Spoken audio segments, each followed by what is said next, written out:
ay tuğdu yazmam. Köngüller şadlıkka toldu şu zaman. Sığınıp kütken tuksuni bir ilçe.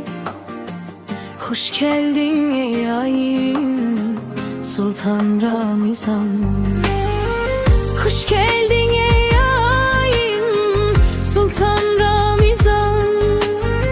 Mübarek bu ayım Sultan Ramizan.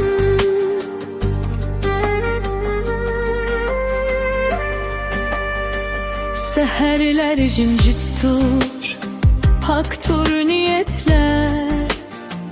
Yazılar savapka, bardur ecirler. Roza bilen paklinar, ten ve ruhimiz. Yıkınlaşar bizge, Ali cennetler.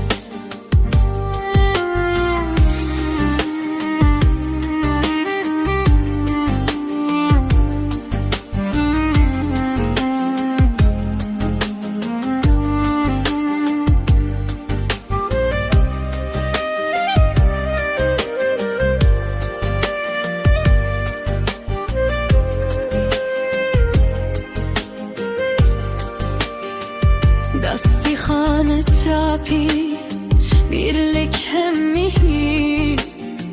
Eçildi halipler kalmidi kusur. İptoni temide özgitçe lezzet. Tillarda eğitildi minlerce şükür. Kadir kıçisinin